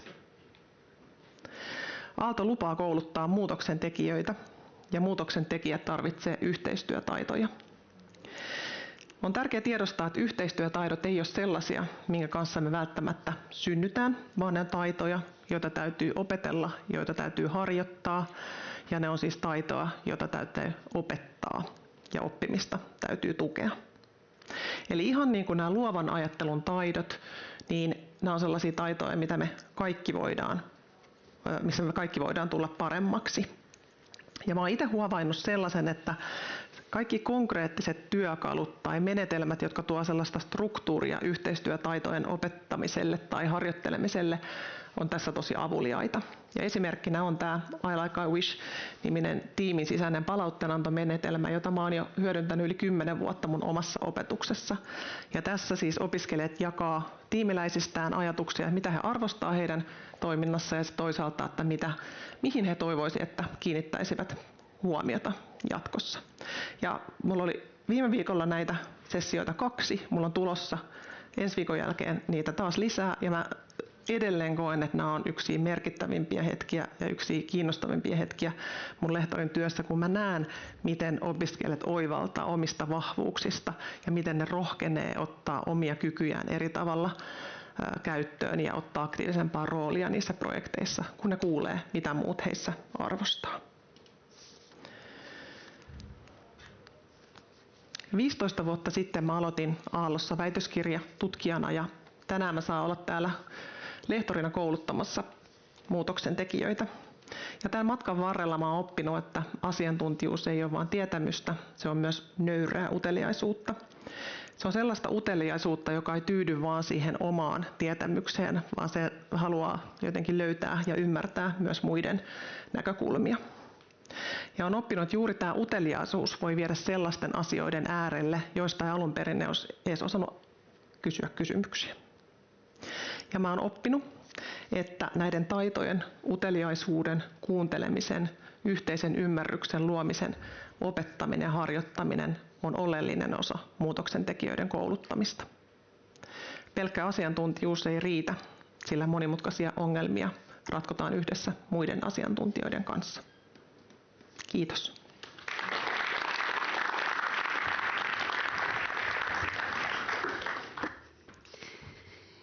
Kiitos Satu. Seuraavaksi olisi tarkoitus keskustella puhujien kanssa yhdessä, eli käydä läpi niitä teidän laittamia kysymyksiä. Ja niitä voi siis laittaa lisää tulemaan tälläkin hetkellä Presemon kautta. Screenillä näkyy osoite presemo.aalto.fi/aha ja myöskin QR-koodi. Ja myöskin täällä paikan päällä voi myöhemmin rohkeasti nostaa kättä ylös ja esittää kysymyksensä. Tilaisuuden lopuksi on myös mahdollista antaa palautetta Webropolin kautta ja tähän saatte ohjeistuksen myöhemmin. Mutta pitäkää tämä kuitenkin mielessä, sillä kaikki palaute on tervetullutta ja meille hyvin arvokasta. Täällä mun selän takana alkaa pikkuhiljaa olla pöydät ja tuolit paikoillaan ja pyydetään lavalle uudelleen meidän illan puhujat. Eli tervetuloa Jan Brax, Maiju Suomi, Elina Koivisto ja Satu Rekonen.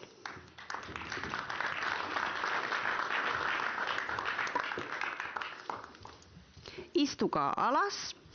Ja ennen kuin otetaan näitä yleisökysymyksiä, niitä on siis tullut tosi paljon, laittakaa ihmeessä lisää tulemaan, mä niitä jo tuossa etukäteen vähän kurkkailin, niin joudutaan me hetki keskenämme. Unohdetaan, että meillä on kuulijoita paikalla ja vähän höpistää sellaisia mielenkiintoisia asioita. Jotta tämä nyt ei olisi ihan vallatonta juoruamista, niin aloitetaan sillä, että Elina ja Maiju, kysykää Jaanilta jotain. No mua ainakin kiinnostaisi, kun me tullaan täältä niinku hyönteisten ja siennirihmastojen tasolta, että kun sä katsot asioita tuolta niinku koko universumin mittakaavassa, niin miltä tämä ympäristökriisi sun näkökulmasta niinku vaikuttaa? Että onko maapallo niinku semmoinen merkityksetön hiekanjyvä, että se on ihan yksi hailee, miten tämän käy, vai onko tämä niinku uniikki ympäristö? No itse asiassa en ota kantaa, että miltä se maailmankaikkeudelle, mutta mä sanoisin, että meille se on uniikki mahdollisuus ja olisi kyllä aika surullista, jos me möhlitään se. Jep. Ei lisättävää.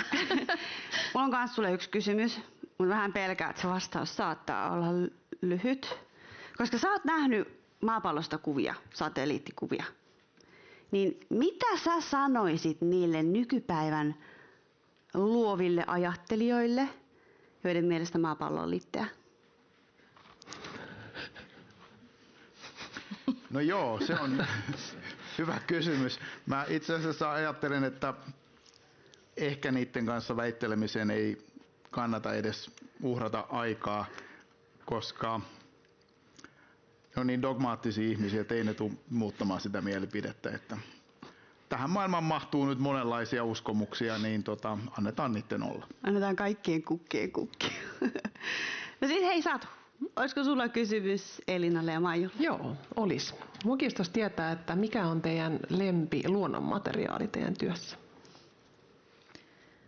No musta tuntuu, että se on aina se materiaali, minkä kanssa just sillä hetkellä tekee töitä, että sitä jotenkin aina sitten niin kuin uppoutuu siihen ja innostuu siitä, että ehkä silloin kun tehtiin alustaa, niin savi tuntui supermahtavalta ja nyt taas ollaan niin kuin uppouduttu siihen sienirihmastoon ja sitten aina tulee uusia jännittäviä kysymyksiä, mikä on tietenkin hauskaa. No, mä tykkään ihan hirveästi työskennellä kasvien kanssa. En mä ehkä kutsuisi niitä materiaaliksi, vaan nimenomaan sanoisin, että tykkään työskennellä niiden kanssa. Joo. En ole varma, onko kyse yhteistyöstä, mutta ehkä se kanssa on hyvä. Ja mitä mä ajattelen siitä, niin miksi mä koen, että se olisi hyödyllistä kaikille. Semmoinen puutarhasuunnittelija, maisema-arkkitehti ranskalainen Gilles Clément kirjoittaa siitä, että miten meidän pitäisi kaikkien oppia toimimaan niin kuin puutarhuri. Eli tekemään mahdollisimman paljon luonnon kanssa ja mahdollisimman vähän luontoa vastaan. Ja se on mun mielestä ihan äärimmäisen hyvä, yksinkertainen toimintaperiaate itse asiassa kaikille suunnittelulle ja varmaan aika monelle muullekin jutulle, koska jos me ymmärretään ne prosessit, joihin me liitytään omassa toiminnassamme, niin me voidaan tehdä tosi paljon pienemmällä energialla ja materiaalilla niitä asioita, mitä me saadaan haluta aikaan. Toi oli musta hyvä täsmennys, että kanssa, koska mä sain kiinni itseni tässä tietystä asettelusta, mitä te just toitte esiin, että mikä niin kuin luonnonmateriaaleja, mitä hyödynnette työssä, vaikka te työskentelette niiden kanssa. Kiinnostavaa, kiitos. Miten, kun te puhuitte nyt paljon sienirihmastoista ja toislajisista, niin jos nyt lähtisin itse rakentamaan taloa, niin mieleeni ei tulisi hyödyntää sienirihmastoja, koska sienillä on aika ehkä huono vaikutus taloihin. Mutta mikä semmoinen uusiutuva, ehkä kenties uusi materiaali olisi teidän mielestä hyvä talonrakennuksessa tänä päivänä? No ehkä toi on semmoinen kysymys, minkä kanssa sitä jotenkin aiemmin yritti itsekin kamppailla, että mikä se nyt olisi se oikea vastaus, millä me niinku ratkaistaan tämä ympäristökriisi ja mikä olisi nyt se niinku paras homma tähän. Mutta musta tuntuu, että ehkä se, että päästään siitä kysymyksestä irti, on jo niinku avain oikeaan suuntaan. Et eri tilanteissa, eri paikoissa, niinku erityyppiset materiaalit ja sitten ehkä että päästään irti ylipäätään siitä materiaalin ajatuksesta ja siitä niinku yhdessä tekemisestä, niin sillä pääsee aika pitkälle. Ja itse asiassa niinku Suomessa ei ole sienirihmastosta tehtyjä taloja, mutta muualla maailmassa niitä ollaan jo rakentamassa. Et se ei ole niinku täysin utopistinen ajatus kuitenkaan. Okei. Et se on ehkä sellainen, mitä tuolla niinku kudosprojektillakin on haluttu niinku kyseenalaistaa tavallaan sitä, että me kaikki ollaan totuttu siihen, että hometalo paha, sienet ja talo yhdessä erittäin paha, mutta sitten tavallaan sieniä maailmassa on paljon erilaisia. Ei me kaikkia ihmisiäkään laiteta vankilaan sen takia, että joku tekee rikoksen, niin meidän ei pitäisi niin kuin kaikkia pistäviä hyönteisiä tai kaikkia sieniläjejä niin kuin tuomita samalla tuomiolla. Eli me ollaan kohta kaikki smurfeja ja asutaan sienissä. Ehkä. Tulevaisuutta. No mutta hei, Jaan, olisiko sulla kysymys Sadulle? Joo, tämä on valtavan kiehtova, että ylipäätänsä pystytään luovuutta tutkimaan ja sitä jotenkin seuraamaan. Niin voitko kertoa, että omasta tutkimuksessa, miten sä tunnistat luovan tiivin? Miten se eroaa sitten sellaisesta tiivistä, joka ei sitten ole niin luova? No ehkä mä katson sitä niin, että miten hyvin se tiimi pystyy hyödyntämään niitä eri alan edustajien ajatuksia siinä niiden ongelmanratkaisussa. Eli tavallaan, että se on hirveän, niin kuin, se on tavallaan, katsotaan sitä kokonaisvaltaisemmin ja monipuolisemmin, mitä siinä ollaan yhdessä tekemässä. Mielenkiintoista. Se varmaan riippuu myöskin ongelmasta sitten, ja varmaan sitten on hyvä, jos tiimellä on sama ongelma, niin sitten voit nähdä, että kummalla on parempi ratkaisu tai on ratkaisu ylipäätään. Siinähän tutkimushan osoittaa, että jos vaan laitetaan ihmisiä eri aloilta yhteen, niin se innovatiivisuus vähenee. Eli se, miten sitä hyödynnetään ja minkälaista se yhteistyö on, niin vaikuttaa paljonkin siihen, että onko se ratkaisu loppupeleissä luovempi vai ei. Eli tarvitaan just niitä taitoja jotenkin hyödyntää ja toimia yhdessä. Hyvä soveltaa omassa satelliittitiimissä. Mä oon niin iloinen, Satu, että sä annoit meille kaikille nyt luvan ylpeillä niillä tyhmillä kysymyksillä. Mutta mä haluan tietää, että esitätkö sä niitä? Oi, no ihan varmasti.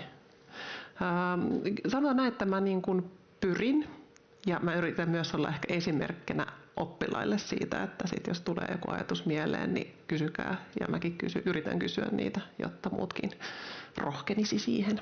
Mahtavaa. Tänne on tullut todella paljon kysymyksiä ja niitä saa siis lisää laittaa tulemaan. Ja mä ajattelin aloittaa tällaisella lämmittelykysymyksellä, tai mun mielestä tämä sopii lämmittelykysymykseksi. Ja tämä on teille kaikille, ja mä toivon, että kaikki vastaatte tähän.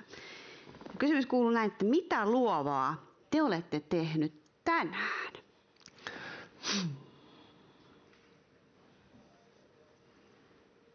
Okei. Mä voin aloittaa. Ollaan kauhean luovia kaikki. Jaan, ole hyvä. Mä jouduin tekemään esitelmässä kalvoja. Totta, pitää paikkansa. Se jokseenkin on luova prosessi kuitenkin. Joo, ja niistä tuli oikein hienot. Eli kannatti käyttää luovuutta. Mä en tiedä, onko tässä niinku mitään luovaa, mutta tai onko tämä tyhmä asia, mutta mä tehdessäni itselleni ruokaa, niin mä puhuin tätä mun puhetta niin, että mä nauhoitin sitä ja sitten mä kuuntelin sitä, kun mä tulin töihin. Ja tavallaan niin mä luovin kohtia, missä mä voin jotenkin itseäni tähän fokusoida. Tuo on tosi hyvä. Entäs sitten Maiju ja Elina? No, mä olin sairaana silloin, kun meillä oli harjoitukset, niin mä kirjoitin mun puheenvuoroa. Eli mä sanoisin, että se oli suht luovaa. Ja sitten siinä vaiheessa, kun mä huomasin, että meidän aika loppui jo, niin sitten mä luovasti jätin 90% jäljellä olevista asioista pois ja yritin poimia sieltä ne, mitkä tuntuu olennaisilta siinä hetkessä. Mutta se meni hienosti, kukaan ei huomannut mitään. Nyt te tiedätte. Niin, salaisuus paljastui. Entä Elina? Mun luovuus on käytetty täältä päivältä, mutta tulee vaan kaikki tosi yksinkertaisia käytännön Siis asioita. mun mielestä se näytti hyvin luovalta tänään, kun sä ennen esitystä laitoit huulipunaa. Noniin. Musta se oli oikein hieno semmoinen pienellä peilillä sä laitat. Musta oli... Pidetään se. No mutta sitten mennään näihin tämmöisiin, jotka on kohdistettu henkilölle. Toki muutkin saavat juoruta mukana. Mutta aloitetaan Jaan sinusta. Täällä on kysymys sulle, että voiko kuka vaan lähettää satelliitin avaruuteen ja onko avaruudessa keskitettyä liikenteen ohjausta?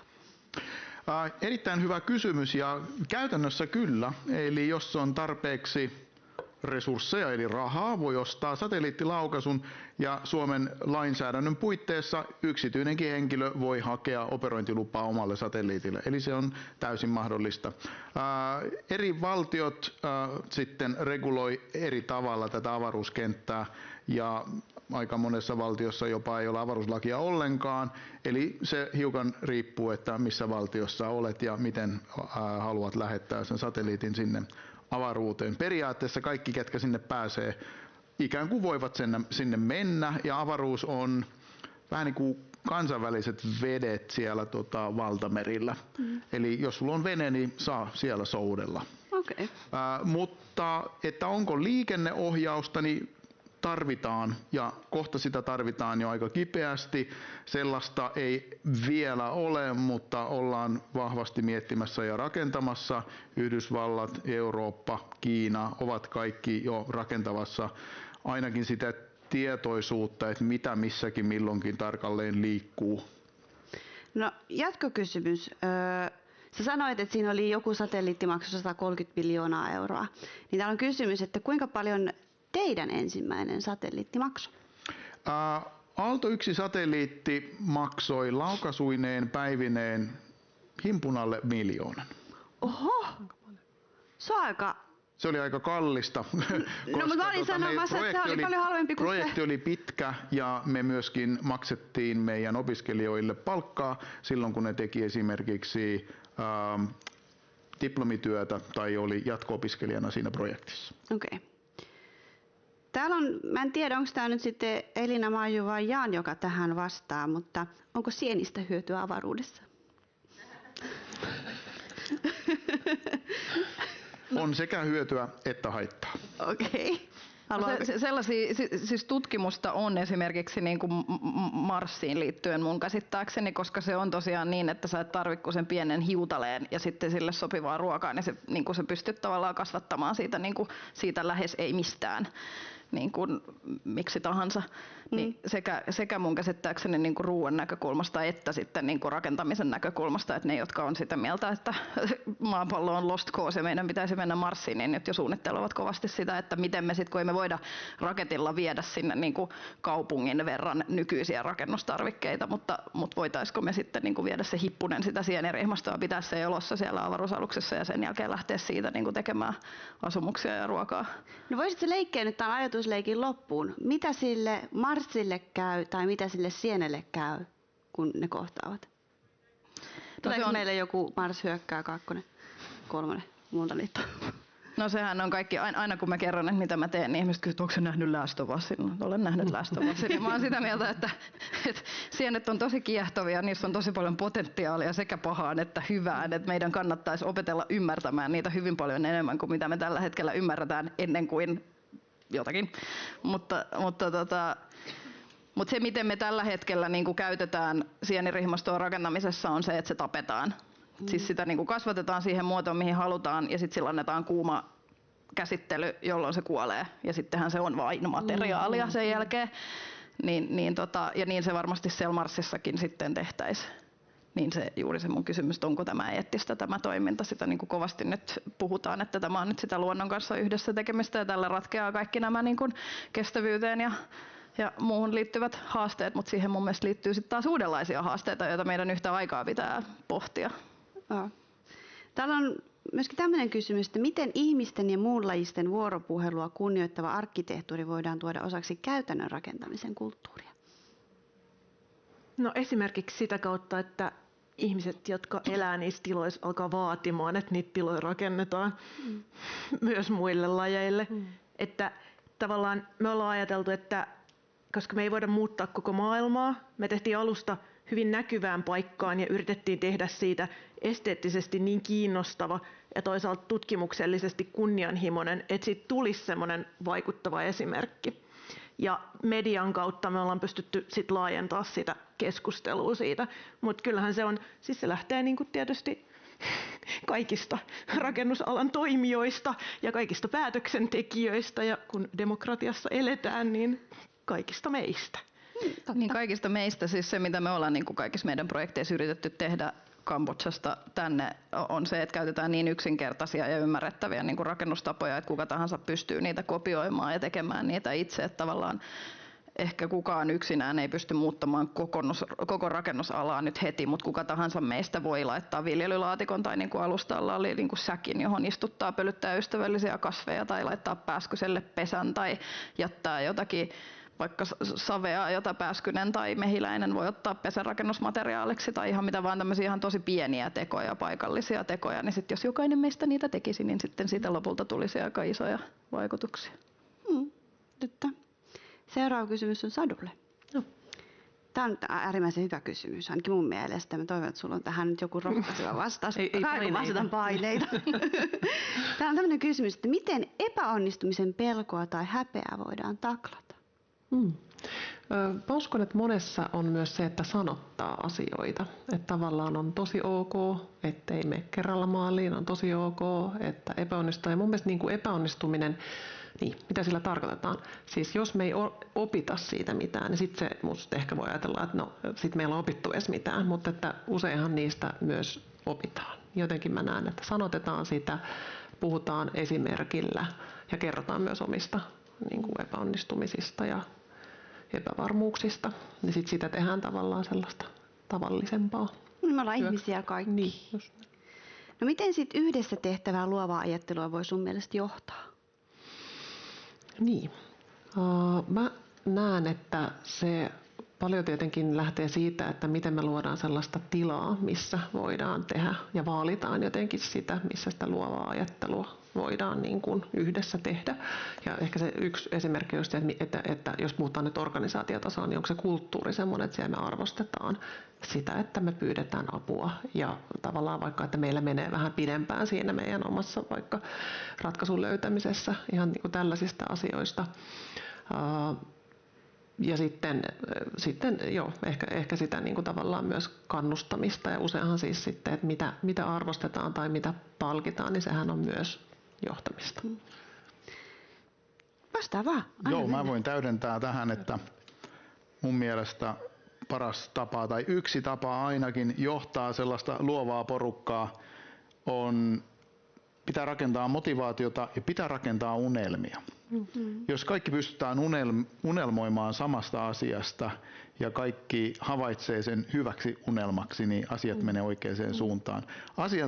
Asiantuntijoiden johtaminen on hyvin hankalaa yleensä, koska ne tietää itse, mitä ne ei halua ja mitä ne haluaa, ja mitään motivaattoreita tai rahaa ei yleensä auta hirveän paljon heidän motivaation kasvattamisessa. Että Kyllä. se unelma on sellainen, mitä pystyy käyttämään. Joo, se on tosi hyvä. Ja mä ajattelen jotenkin, että luovan ajattelun, mä mietin, että johtaminen vai onko se itse asiassa niin kuin fasilitointi, eli fasilitointihan tarkoittaa, että helpotetaan jotenkin, miten me tehdään sitä helpommaksi, miten me tuetaan sitä, niin mä jotenkin ajattelen ehkä niin kuin sitä kautta myös, koska se prosessi ei välttämättä ole helppo. No mitä työkaluja tai prosesseja te olette käyttänyt luovia ratkaisuja löytämiseksi? Te kaikki omilla. Mä käytän kävelyä. Yllättäen, mutta pieni fyysinen aktiivisuus auttaa aivoja ajattelemaan. Ei saa jäädä yhteen paikkaan miettimään, vaan täytyy hahmottaa ongelma, kävellä hiukan, ehkä nukkua ja sen jälkeen uudestaan palata sen ongelman pariin. Ja jos pitkään näin tekee, niin kyllä sieltä ratkaisuja sitten rupeaa tulemaan. Kyllä. Mä toivottavasti vielä en saanut sun vastausta, mutta mä tykkäsin siitä, mitä sä teit tänään. Ai, lankutin. Vai Joo, mitä mä se tein? ja sitten sen, mitä sä teet tuossa paljastitko? ulkona. Ai niin, totta, joo. Joo, mä ennen tätä hetkeä tai tätä esiintymistä, niin mä seisoin hetken silmät kiinni auringossa ja sitten mä jotenkin vähän yritin laskeutua tähän hetkeen. Se oli tosi. Mutta teet sä usein, niin onko se sun tapa? Joo, kyllä mun täytyy ottaa semmoinen niin kuin jotenkin hetki pysähtyä ja virittäytyä siihen, mitä on tulemassa. Mitäs Elina ja Maiju? Mä jaan ton pieni fyysinen aktiivisuushomman kyllä, että jotenkin monesti jos yrittää niinku ratkaista jotain asiaa, niin sitten tulee semmoinen olo, että ei kun mun pitää nyt istua tässä niin kauan, että tämä ratkee, että mä en voi päästä tästä irti, mutta sitten itse asiassa jos menee uimaan tai kävelemään tai pyöräilemään tai jotakin, niin sitten se yhtäkkiä lähteekin vähän niin kuin jostain alitajunnasta tai jostain ratkeamaan kuin itsestään. No niin. No mä niinku, tavallaan jos on ongelmanratkaisusta kyse, niin sit näin, mutta sitten usein suunnittelussa on mun mielestä kyse jotenkin siitä, että miten saa niinku itsensä ravistettua ikään kuin siitä selkeimmältä tuntuvasta polusta ulos. Ja sitten mä tykkään siitä, että mä avaan niinku eri vaihtoehtoja. Että tavallaan ensin, mitkä olisi vaikka 3 tai 5 ihan erilaista tapaa lähestyä tätä asiaa, ja sitten niistä niinku poimii 2 tai 3, jotka on parhaita. Ja sit yleensä se antaa ehkä, saattaa olla silleen, että sulla on intuitiivisesti semmoinen olo, että no tää on nyt se juttu. Sitten sä saat sille varmistuksen ehkä sitä kautta helpommin, että sä oot testannut niitä muita reittejä myöskin. Mutta toi on semmoinen niin käytännön juttu. Ja sitten taas niin ehkä silleen isomman mittakaavan luovuudessa oman työskentelyn suhteen, niin toi kun mä puhuin tuossa puheenvuorossa teoriasta, niin se on ollut niin kuin ihan superhyödyllistä ikään kuin sen kannalta, että pystyy luovasti miettimään sitä, että mitä tämä arkkitehtuuri voi esimerkiksi olla. Meitä on koulutettu tietyllä tapaa, on aika sellaisia luutuneita käsityksiä. Mutta sitten kun sä otat jonkun muun alan ajattelijan, filosofin esimerkiksi, joka katsoo asioita ihan eri tavalla ikään kuin niiden lainalaisuuksien ulkopuolelta, mitkä sun omalla alalla vallitsee, niin sitten onkin yhtäkkiä aika paljon helpompi tehdä niin kuin rohkeampia avauksia siitä, että miten voisi katsoa asioita toisin. Oi, no oli hyviä vinkkejä.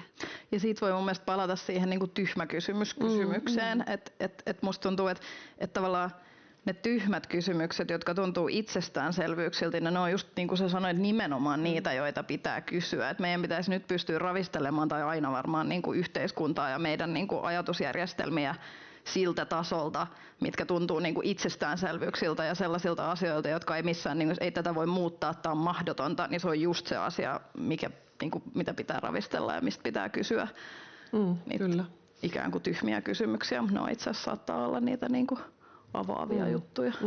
Mun pitää tolleen ravistella. Huomenna mulla ottaa yksi työtehtävä, johon mä haen sitä inspiraatiota edelleen. Kiitos vinkkeistä. Mulla oli siis oma lehmä ojassa näissä kysymyksissä. Mutta siis tässä vaiheessa me lopetellaan striimiä, eli kiitetään kaikkia sille etäyhteyden kautta meidän iltaa seuranneita. Tervetuloa kuuntelemaan Aalto-Aha-tapahtumaa seuraavan kerran siis syksyllä. Silloinkin käsittelyssä on hyvin mielenkiintoiset teemat, kuten materiaalit, mistä kaikki tulee, minne ne päätyy, rohkeus ja yrittäminen sekä innovaatiot. Tallenteet kaikista näistä kevään Aalto-Ahasta on saatavilla Marsion sivuilta. Ja antakaa meille ihmeessä siis palautetta tästä illasta Webropolin kautta, jotta kaikkia näitä tulevia tapahtumia ja kevään tapahtumia voidaan katsella ja vähän kehittää parempaan suuntaan sitten syksyllä. Screenillä näkyy osoite ja QR-koodi ja tilaisuus ja keskustelu jatkuu siis vielä täällä meillä paikan päällä. Tässä vaiheessa siis kiitos kaikille streamin kautta tilaisuutta katsoneille. Oikein mukavaa iltaa. Heippa!